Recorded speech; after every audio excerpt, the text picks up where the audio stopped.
A Bíblia, no Evangelho de Lucas, capítulo de número 22.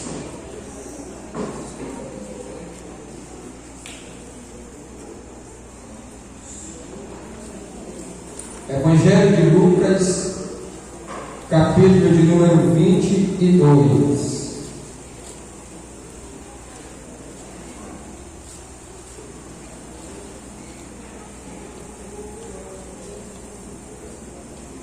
Vou fazer uma leitura, ela é bem extensa. A palavra de Deus diz assim no Evangelho de Lucas, capítulo de número 22, a partir do versículo de número 7. Diz assim a palavra de Deus: Chegou, porém, o dia da festa dos pães asmos, em que importava sacrificar a Páscoa. E mandou a Pedro e a João, dizendo: Ide, preparai-nos a Páscoa para que a comamos. E eles lhe perguntaram: Onde queres que a preparemos? E ele lhes disse: Eis que quando entrardes na cidade, encontrareis um homem levando um cântaro de água. Segui-o até a casa em que ele entrar. E direis ao pai de família da casa: O mestre te diz: Onde está o aposento em que hei de comer a Páscoa com os meus discípulos? Então ele vos mostrará um grande cenáculo mobilado.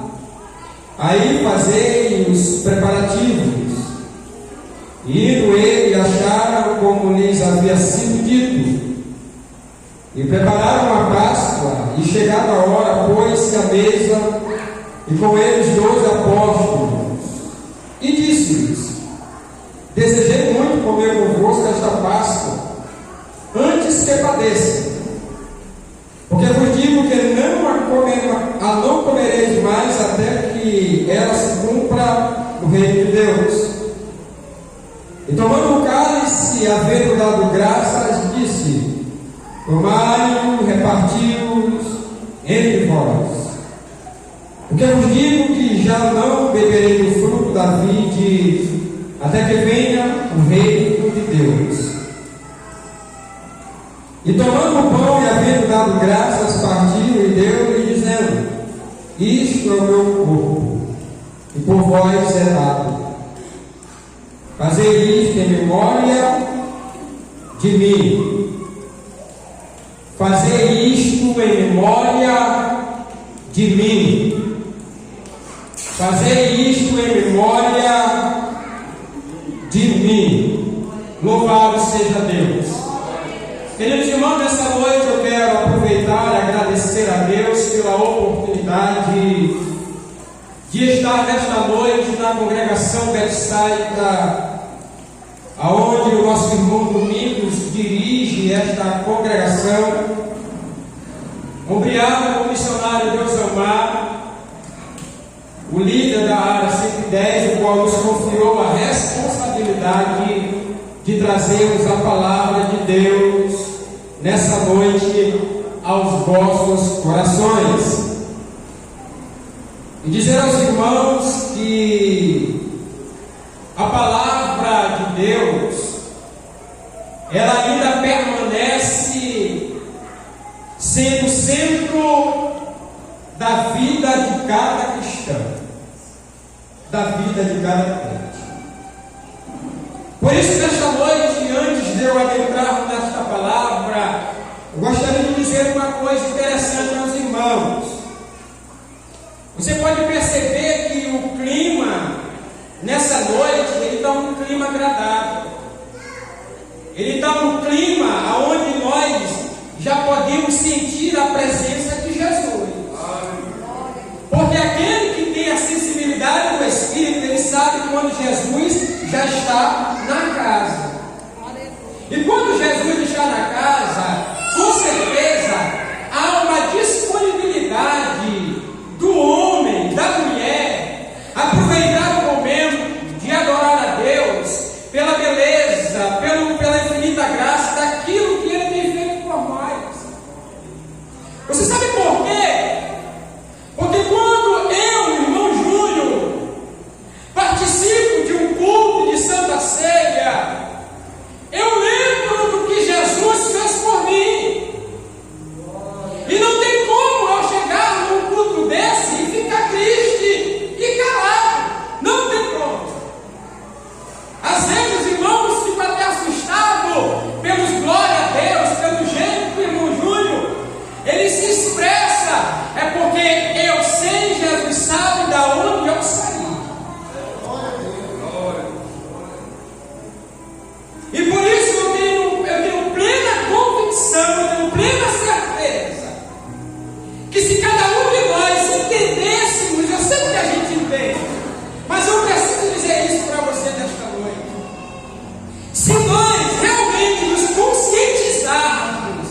verdadeiramente do verdadeiro significado da Santa Ceia, a gente vinha para este culto cantando, marchando, já lá na porta da nossa casa. E quando nós adentrávamos aqui, era só para a gente dar liberdade para o Espírito de Jesus agir na vida da gente. Porque isso aqui, irmão, é um ato, é um cerimonial, aonde o crente genuíno, ele entende, ele conhece qual o propósito da Santa Ceia. O verdadeiro significado da Santa Ceia. Você sabe por quê? Porque nenhum de nós aqui que estamos era para estarmos aqui hoje.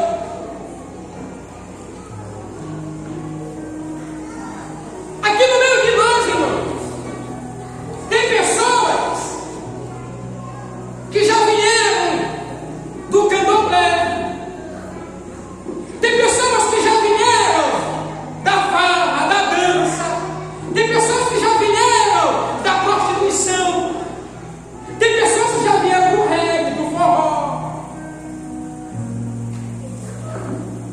Tem pessoas que já vieram dos vícios.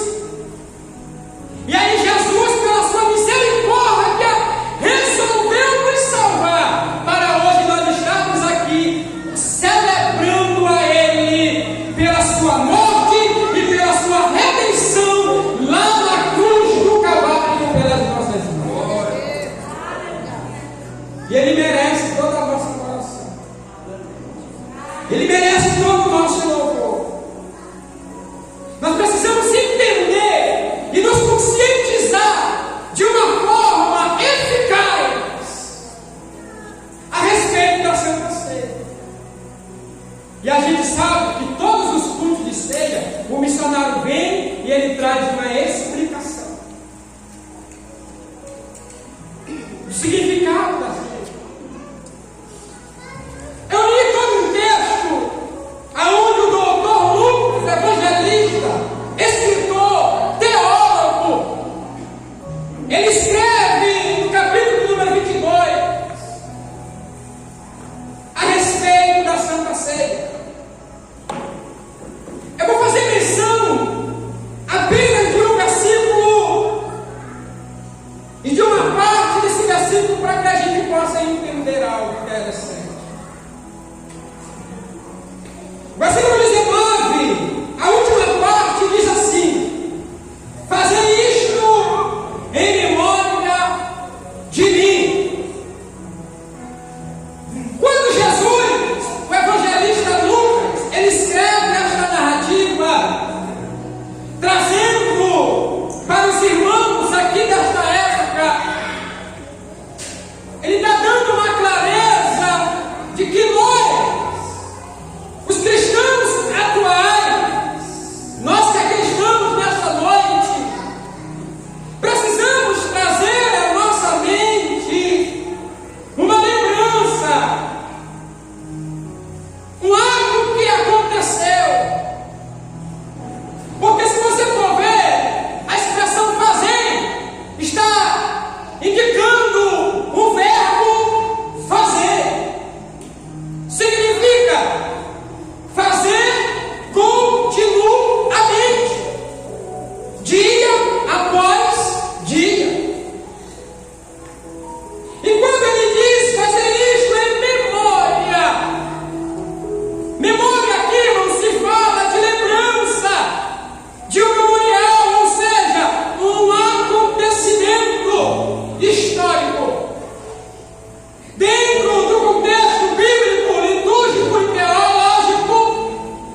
das mãos de Faraó. E você vai ver que, dentro do contexto histórico, a Bíblia vai dizer que quando o povo estava passando pelo sofrimento, pela humilhação, pelo castigo, Deus levanta um legislador. Deus cruza um homem, o chama, o comisiona e traz esse homem para libertar o povo das mãos de Faraó. Esse homem se chama Moisés. E Moisés, em algum momento da sua jornada, ele tenta retrucar a sua chamada para não fazer aquilo que Deus já tinha proposto em seu coração para ser executado. E nós vamos entender que no livro do Êxodo, o que significa a saída do povo do Egito, nós vamos observar que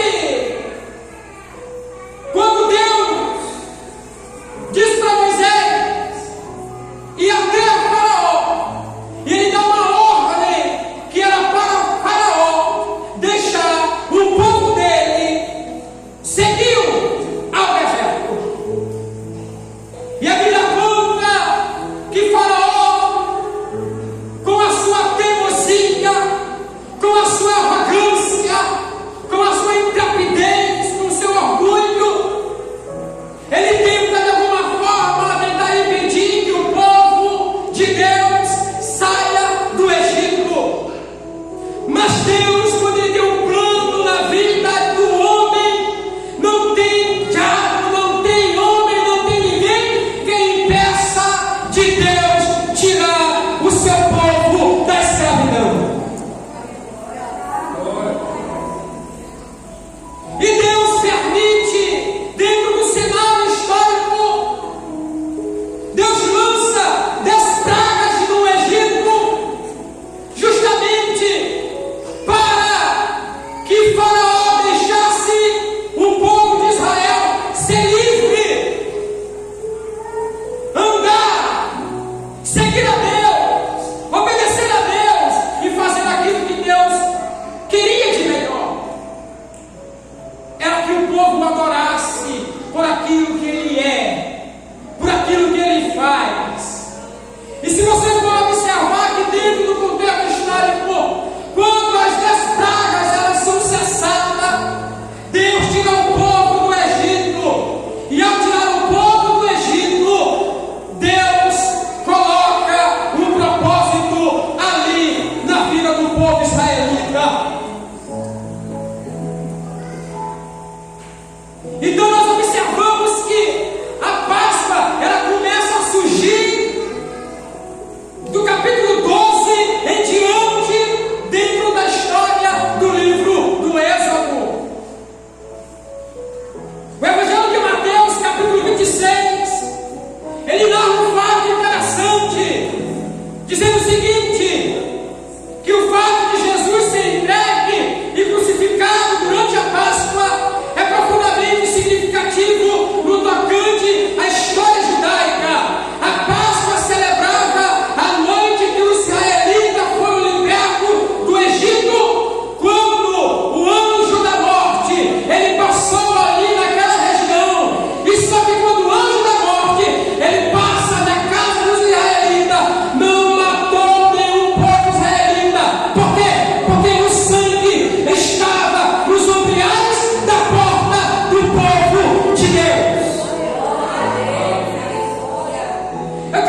celebrar a Deus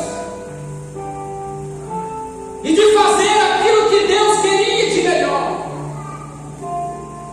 E o povo naquela época, eles entenderam o verdadeiro significado da Páscoa judaica. Então, quando ele usa a expressão fazer isto em memória de mim, ele está se reportando ao passado. Isso significa que nós devemos lembrar continuamente até a volta de Jesus Cristo de Nazaré.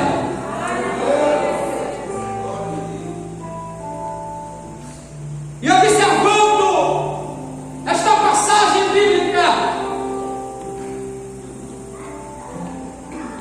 quando assim acontece, o povo é tirado do Egito, o povo é livre das mãos de Faraó.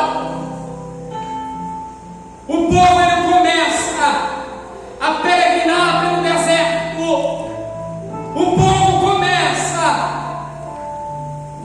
a celebrar a Deus pela sua infinita bondade e misericórdia. Quando nós observamos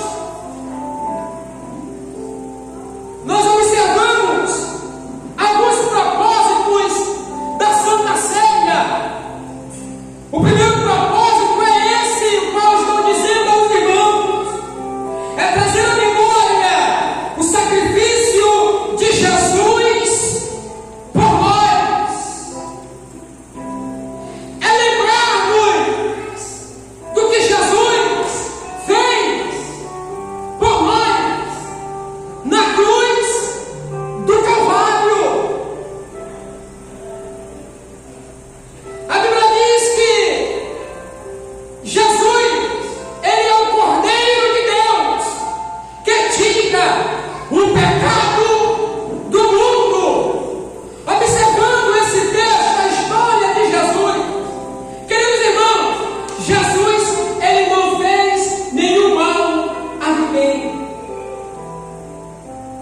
Jesus só fez o bem e ele continua fazendo o bem a todos. Mas quando nós olhamos para esse texto, quando a Bíblia diz que nós devemos trazer à memória tudo aquilo que Jesus fez por nós, o que foi que Jesus fez por nós? O que foi que Jesus fez por mim, fez por você? A Bíblia diz que Jesus estava no céu. Olhando o texto, o homem pega no jardim do Éden. Observando a Bíblia, Deus observa que o gênero humano se corrompe sobre a terra. E Deus começa a levantar homens dignos para serem líderes, para conduzir o povo a seguir a Deus e a obedecer aos seus preceitos. Observando a história de Jesus, quando ele está no céu, Deus olha para a terra está corrompida, a terra está em trevas, a terra está vivendo um caos do pecado. E o pecado, ele afasta o homem cada vez mais de Deus. E quando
gente observa, irmãos, quando eu estava lendo essa passagem bíblica lá em casa, quando o missionário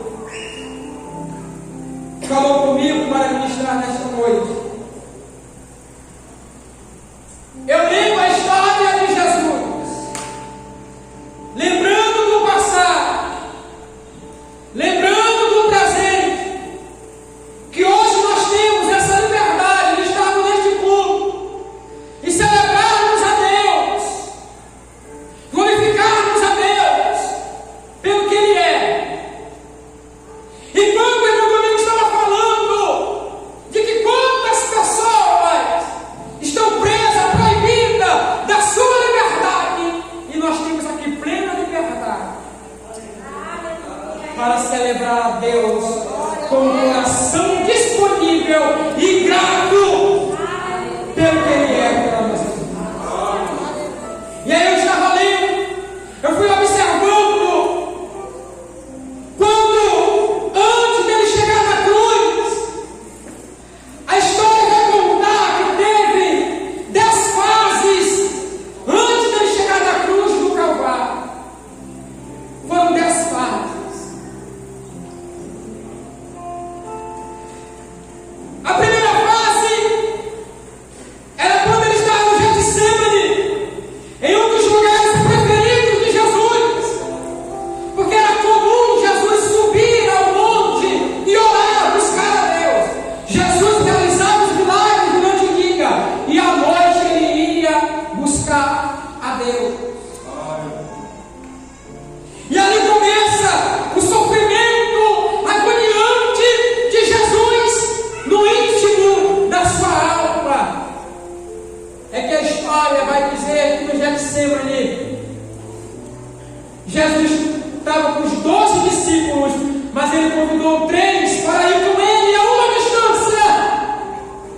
Esses 3 eram Pedro, Tiago e João, porque ele já sabia que quando foi celebrado a Páscoa, que quando ele, o traidor, já tinha se revelado, a alma de Jesus, ela começou a ficar angustiada. E aí Jesus convida os 3 amigos mais íntimos para interceder com ele. Mas quando ele vai ao tiro de pedra, que quando ele volta, ele encontra os 3 amigos íntimos dormindo. Eles estavam dormindo. E aí Jesus diz: vocês não podem ficar nenhum instante vigiando comigo. Jesus fez isso várias vezes, porque a alma, o seu sentimento já era de amor, já era de agonia, e ele já sabia para onde ele iria.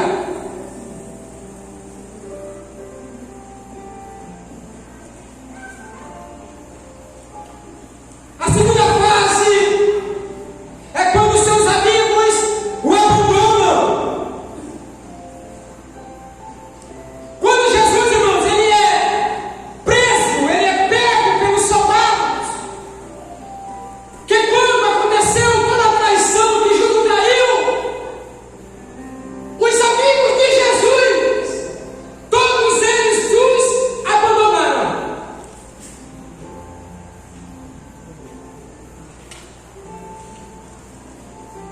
Deixa eu dizer uma coisa para você. Você sabia que às vezes, nos momentos de angústia, de aflição, é só você e Deus, é só você e Jesus, e mais ninguém. Às vezes você vai procurar um amigo, cadê? Não tem. Está aqui. Eram 12, mas na hora que Jesus estava a caminho da prisão, do sofrimento, todos eles, Pedro o negou, Judas o traiu, e os os outros saíram correndo. Os amigos o abandonaram. Mas a palavra de Deus diz que todos os discípulos o deixaram. Todos. Os discípulos o deixaram. Jesus diz assim: se alguém quer vir após mim,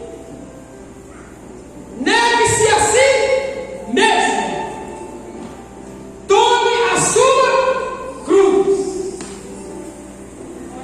Quem foi que disse para você que o evangelho era só oba-oba? Quem foi que disse? Tem cruz, tem sofrimento, tem lágrima derramada, tem angústia, tem dor. A segunda fase, os amigos o abandonam. A terceira fase, essa daqui é que nós temos que tomar cuidado. A humilhação moral e física. A grande verdade é que esses homens, eles tentaram de alguma forma denegrir a imagem de Jesus. E nós sabemos, e a história conta, e eles são cientes disso, de que Jesus, ele era um homem inocente.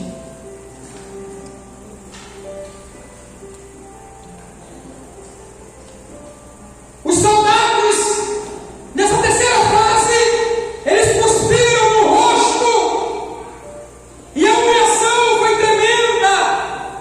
Eles davam murros, eles davam soco no nosso Jesus.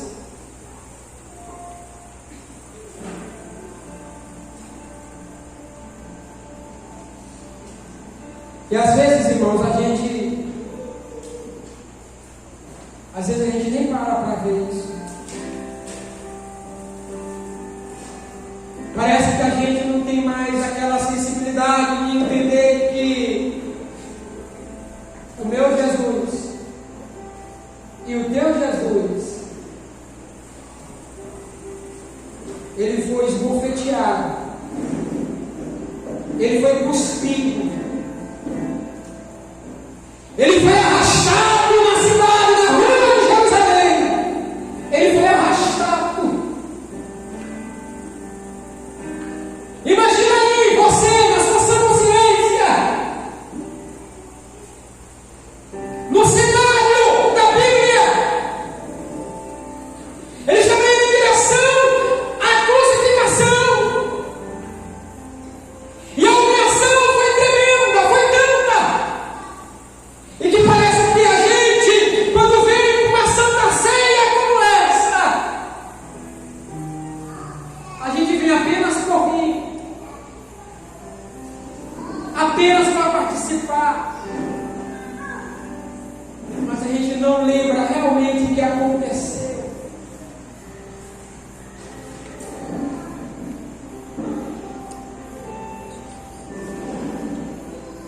Quando Jesus ele foi açoitado, irmãos, o açoitamento romano era uma tortura, era um sofrimento terrível. Jesus ele foi despido e preso a uma coluna. E o instrumento de tortura ou açoite era um cabo de madeira com várias tiras de couro, com pedaços de ferro presos nas pontas. E os golpes ali eles eram desferidos nas suas costas por dois algozes. Irmão, veja bem aí algo interessante. Cada chibatada que Jesus levava era uma chibatada de vitória por causa da minha vida e da tua vida. E às vezes nós não entendemos no que